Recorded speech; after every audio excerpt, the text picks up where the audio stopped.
Please welcome Daniel Endres, UNHCR.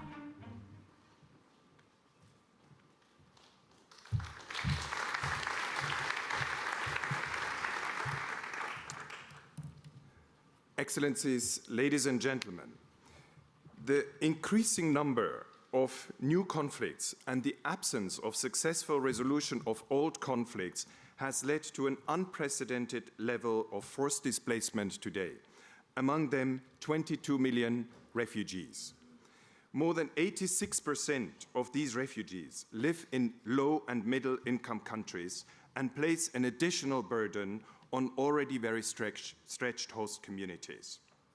In many situations, refugees are not able to work and have limited access to services such as health and education.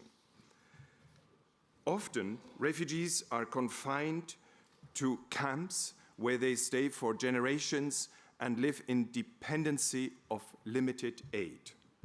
In recent years, many refugees saw no future in situations where aid was reduced and where they were not able to work and care for their families and where their children had either no access or very limited access to school. The large movements of Syrians and Afghans to Europe 2 years ago are clear testimony to that. The New York Declaration for Refugees and Migrants and its comprehensive refugee response framework represent a roadmap to better respond to refugee situations, both in new emergencies and in protracted situations. When adopted by all member states at the UN General Assembly last year, there was a strong determination to base it on existing international law and to establish a more predictable and sustainable global refugee response, which allows for greater inclusion of refugees in their host communities. Key to such a more predictable response is the mobilization of additional resources and expertise by humanitarian actors, but also the early and stronger involvement of development actors, the civil society, academia, and of course, the private sector.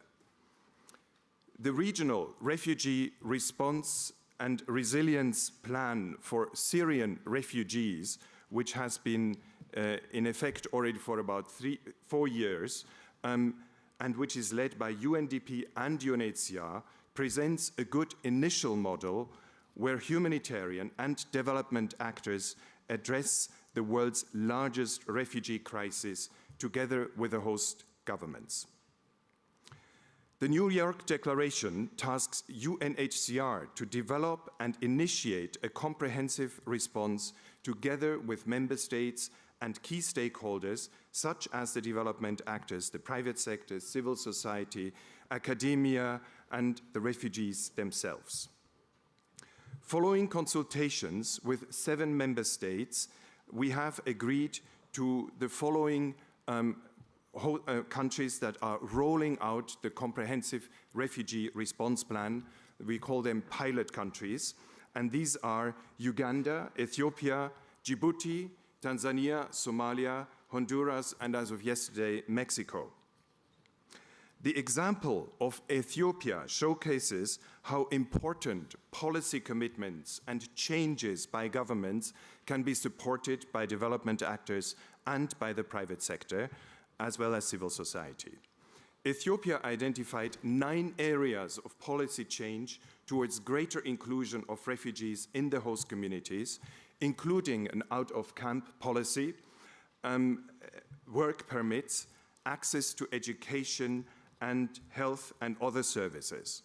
And of the 100,000 jobs that Ethiopia is going to create in the industrial parks this year, 30,000 will go to refugees. As one of the largest development actors, the World Bank has also engaged and has established a $2 billion fund under its IDA 18 sub-window, which benefits host communities and refugees alike. And this fund, exceptionally, is at least half of it in grants to host communities and that also support refugees. In a joint mission to Ethiopia, the World Bank and UNHCR, together with the government, explored and developed ways on how we could make Ethiopia's pledges realize towards a comprehensive refugee policy within the CRRF and under IDA 18.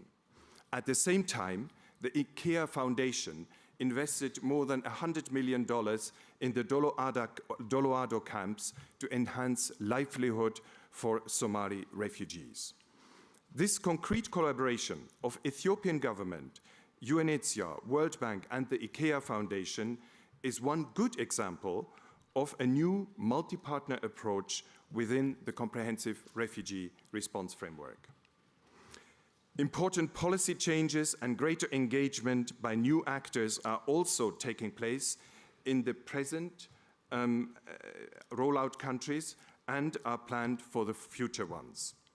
Supporting these important changes is essential.